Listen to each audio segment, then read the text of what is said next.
Les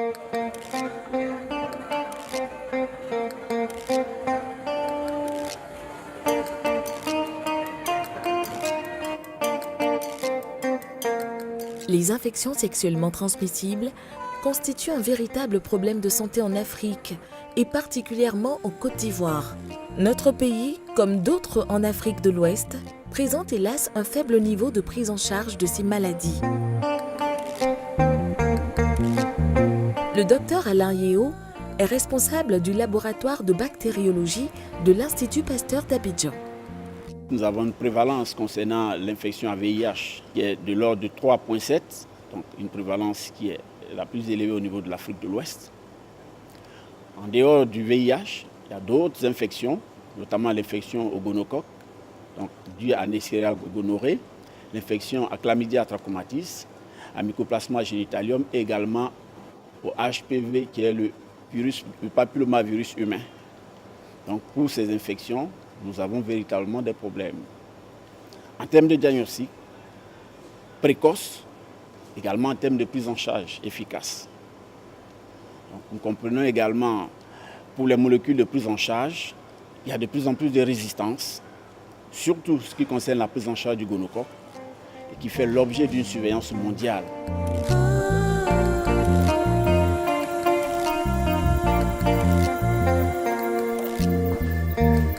Face à l'importance des infections sexuellement transmissibles, à l'importance des résistances aux antibiotiques et à la propagation du VIH, il nous est apparu judicieux de développer des formulations nouvelles, une formulation à but préventif et une formulation à but curatif. Ainsi, notre équipe a eu l'idée de mettre au point des gels à administration vaginale, thermogélifiants et mucoadhésifs. Ces gels sont de préparation aisée, de conservation facile et sont réalisés à moins de coût. Le gel préventif va régler les insuffisances du préservatif masculin, parce que le préservatif masculin est contrôlé que par l'homme, alors que ce gel préventif va être géré par la femme, donc va mieux prévenir contre les IST. Le gel curatif va améliorer la biodisponibilité des antibiotiques, donc améliorer l'efficacité des antibiotiques aux IST.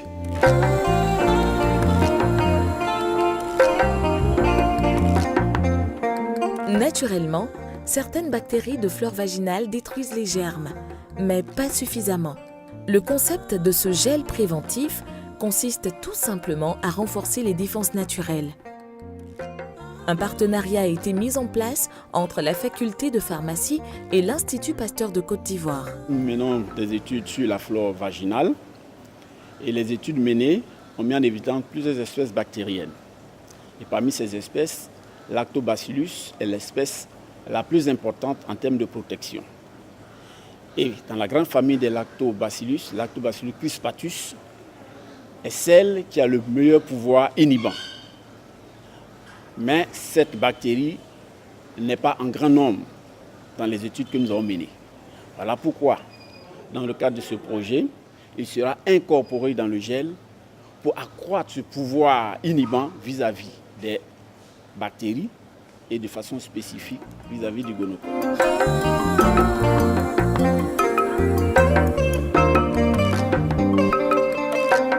Mais avant d'incorporer ces bactéries dans un gel, il faut créer ce gel.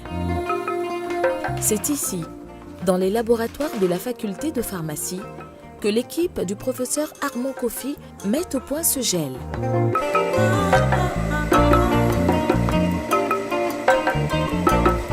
Au sein de notre laboratoire, nous développons nous-mêmes des hydrogels en faisant varier les quantités des différents ingrédients afin d'obtenir une formulation qui répond à nos objectifs.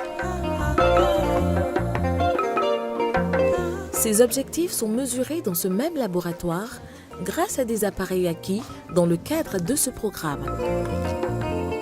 Le premier objectif, c'est que la viscosité du gel à la température du corps permette qu'il tapisse complètement la paroi vaginale dès qu'il sera inséré dans le vagin.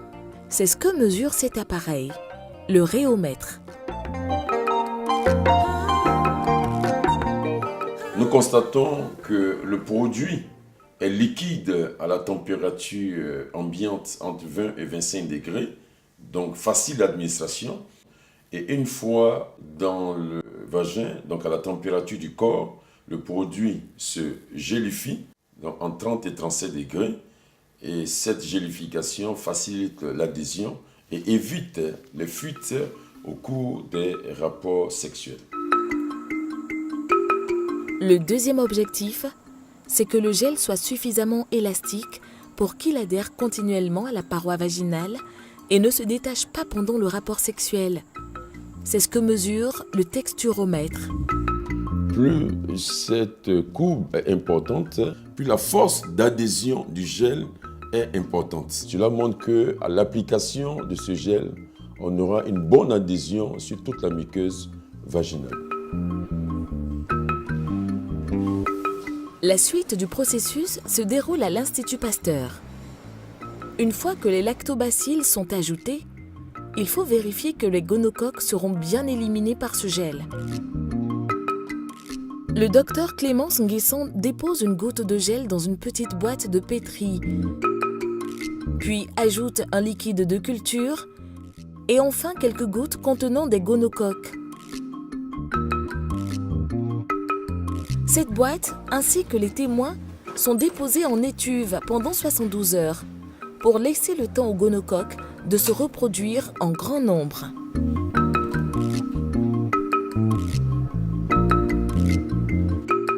Là où la goutte de gel a été déposée, les gonocoques ne se sont pas multipliés.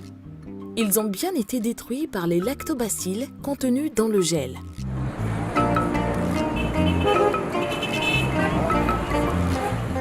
Pour l'instant, la cible visée par ce gel préventif est le gonocoque. Il ne dispense donc pas de l'utilisation du préservatif en attendant la création d'un gel qui agira contre les bactéries et les virus tels que le virus du sida, ainsi qu'un gel également spermicide. Il est important de faire même des femmes des acteurs clés de cette prévention. Il faut vraiment que chacun prenne conscience que nous avons besoin de ces produits pour un développement. D'autant plus que nous sommes dans la perspective de développement durable, donc qui fait appel aussi à la santé des populations. Ça serait une bonne chose. Ça va nous permettre d'économiser un peu quand même. Pour certaines personnes qui disent que la sensation est réduite lorsqu'on utilise un préservatif, là je suppose que la sensation sera plus forte. Si sa partenaire n'a pas forcément les moyens de s'acquérir ce produit, le partenaire peut l'offrir.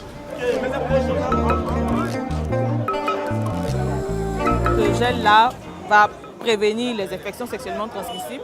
Quand on met dans le vagin, à la température du vagin, là, il va devenir solide. Donc du coup, il ne va plus couler. Puis ça va tapisser la muqueuse vaginale là, et il est en place. Je pense que c'est important. Non seulement ça te préserve, et ça préserve ton conjoint.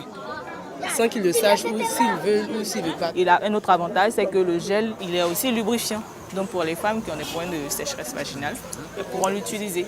Une femme qui a un gel qui sait qu'elle peut éviter des maladies, peut l'utiliser n'importe comment. Parce qu'elle se dit que non, elle a quelque chose qui la protège, donc elle peut aller comme elle veut, avec n'importe qui. Bon, ça aussi, c'est pas bon. Donc vous pensez que ça offrirait plus de liberté aux femmes? Exactement. On sera au moins indépendante sur ce truc-là. Voilà, on ne va plus dépendre au moins de deux, quoi. Je pense que c'est un projet qui pourra faire de l'innovation. Malheureusement, la prévention est bien souvent insuffisante et le restera encore longtemps.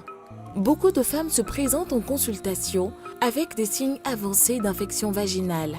Il existe à l'heure actuelle des traitements par voie orale et par voie injectable des infections sexuellement transmissibles, mais leur efficacité est très moyenne. Les gels curatifs mis au point sont des gels administrés par la voie vaginale, donc directement au site d'action des germes responsables. Par conséquent, on aura une meilleure efficacité, une meilleure disponibilité, une réduction des effets secondaires.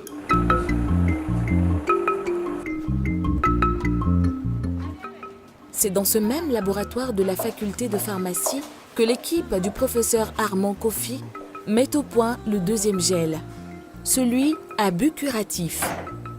Mais cette fois, ce sont des molécules antibiotiques qui seront ajoutées. En se basant sur les études de surveillance, la résistance aux antimicrobiens, alors nous pouvons dire au jour d'aujourd'hui, sur les 212 gonocoques isolés testés, nous n'avons aucune résistance à la ceftriaxone et à la cefixime. Raison pour laquelle ces molécules seront incorporées dans le gel pour éliminer totalement une infection au gonocoque chez la femme.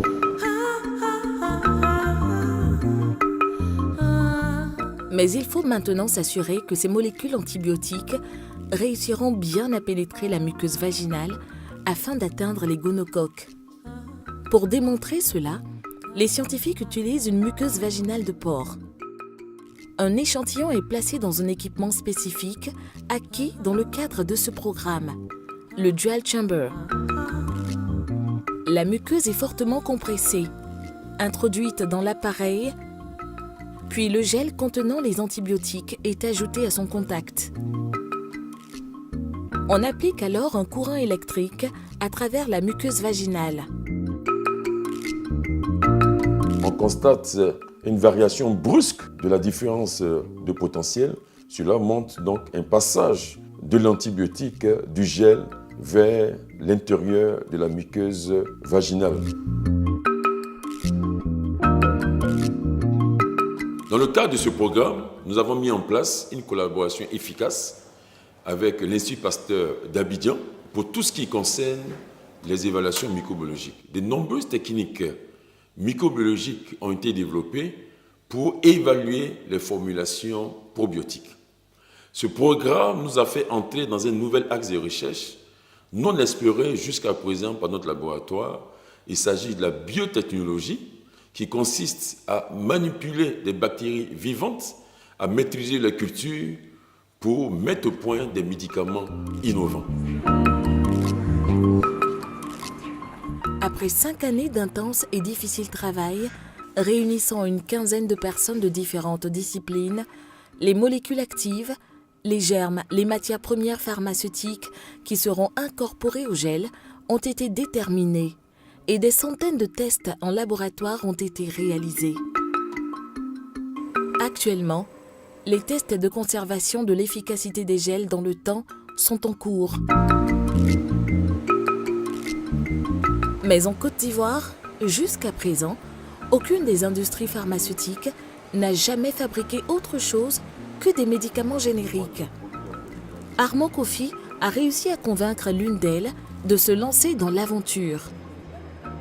Cette entreprise, Farmivoire Nouvelle, est en pleine modernisation de son équipement et vient juste d'inaugurer sa nouvelle chaîne de production entièrement automatisée.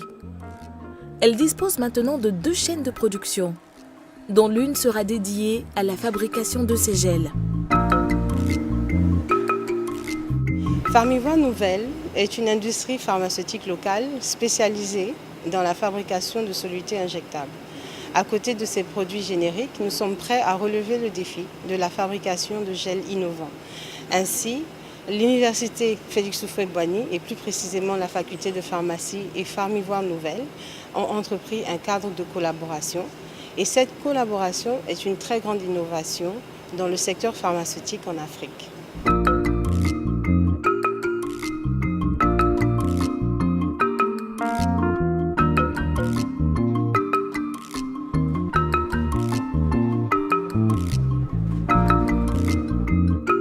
La prochaine étape va consister à réaliser des essais d'innocuité et d'efficacité chez les animaux. Une fois les résultats obtenus, nous allons réaliser des tests cliniques sur les femmes. Mais pour ce faire, il nous faut l'accord du comité d'éthique nationale et un financement important. Les résultats finaux sur ces gels nous permettront de procéder à la production industrielle grâce à la collaboration avec Farmivoire Nouvelle. Et cette industrie pharmaceutique nous permettra également d'obtenir une autorisation de mise sur le marché. En outre, nous avons soumissionné pour la création d'une start-up pour avoir un financement complémentaire pour poursuivre les travaux. Nous espérons qu'à l'issue de ces étapes et de cette collaboration innovante avec Farmivoire Nouvelle, nous pourrons très rapidement mettre sur le marché ces gels très promoteurs pour la prévention et la prise en charge thérapeutique des infections sexuellement transmissibles.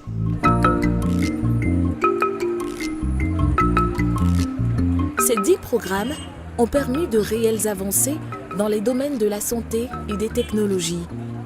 De nouveaux projets sont actuellement en développement pour le bénéfice des Ivoiriens et l'émergence de notre pays. Baraka lepe chenya baraka, era lepe keneya baraka, baraka lepe chenya baraka, era lepe keneya baraka. La yere la, la yere la, la yere la, la yere la. Baraka lepe chenya baraka, hera lepe keneya baraka. Baraka lepe chenya baraka, hera lepe keneya baraka. La yere la, oh, la yere la. Baraka lepe chenya baraka, hera lepe keneya baraka. Baraka lepe chenya baraka, hera lepe keneya baraka.